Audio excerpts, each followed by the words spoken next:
don't fight the ball. Let the club do some of the work. I said a moment ago that a number 1 iron was a very difficult club to use. It is so because it has very little loft.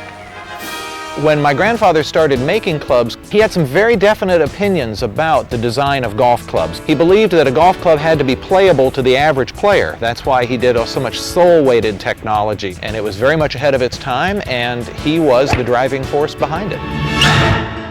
Jesse Ortiz is the undisputed leader in golf club design. In the 90s, Jesse crafted the tri-metals, which became the most popular fairway woods in golf. Now, almost a decade in the making, it's Jesse's Bobby Jones hybrids that have taken the golf world by storm. Club making is my life. I grew up in it. It was a family business. I was given the gift from my dad to make clubs that are very unique, very innovative, and perform at the top level. A lot of people ask me, well, you know, Jesse, how do you compete against the big guys? How do you compete against the big manufacturers with their big R&D budgets?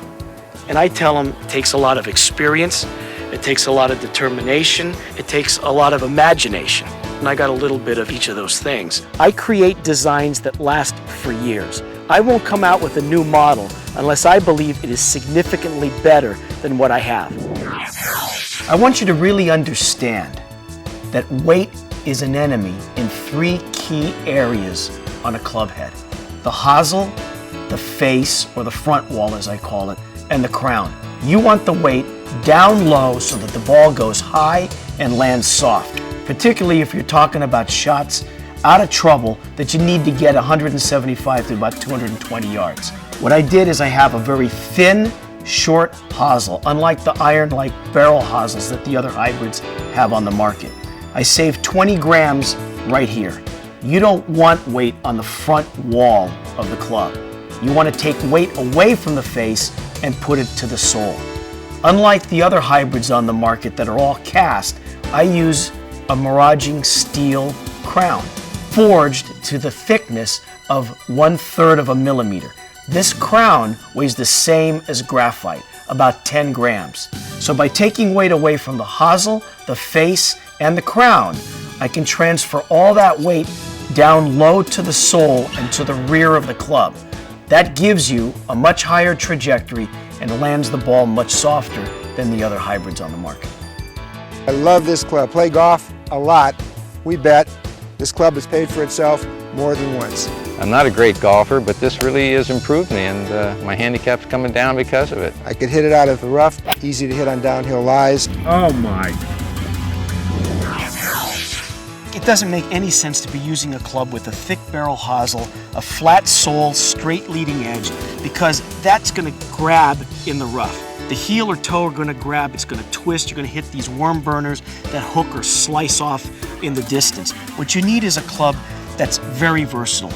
You want a club that you can hit out of all kinds of lies, not just because it hits great off the fairway or it hits great at the driving range. You need a club that you can play with throughout the round. So if you have a club that has a very contoured sole, what that does is it minimizes the turf drag. It allows the club to be centered right in the middle of the sole plate, and because there's no place for the toe or heel to drag, you make much better contact with the ball. Bobby Cole is a top teaching pro at Jim McLean's golf school at Doral. He was the youngest golfer ever to win the British Amateur. So I find myself on a side hill here in this very thick Bermuda rough. And I've chosen to use a 30-degree Bobby Jones hybrid. Now this club is very good for these sort of shots. Normally I would, from this sort of lie, be looking at a 7 or 8 iron just to get it out down the fairway. But with this golf club I can hit it a lot further, and it's a lot easier to hit out of the rough. And that ball comes out of there so easily with this golf club. One of the reasons is this rounded sole. Most hybrids have a fairly flat sole, and when you're on a side hill lie like this, the heel will hit first. And I've seen a lot of really good players actually hook the ball off this lie, but with this golf club you're not going to get that. Golfers all over the world discovered the Bobby Jones hybrids. Golf Magazine declared the Bobby Jones hybrid the winner for its looks and performance from the rough, for its feel and playability in chipping, and for its play from the fairway. Golf Digest called the Bobby Jones Hybrids the performance winner. We'll show you why America's top testing center calls the Bobby Jones Hybrids the best of the best. Here's the situation. I'm faced with a downhill chip coming out of the rough to a very fast green. That's where the Bobby Jones Hybrid comes into play. It makes this shot a lot easier. You move your left foot and hands forward. Now your club is following the terrain. You're just going to feed it. Take the club back and just tap it and feed the ball down towards the hole. And you know something? That shot just became a lot easier. I've been with you for so many years. We've been together and we've seen all come and go, but this is your finest.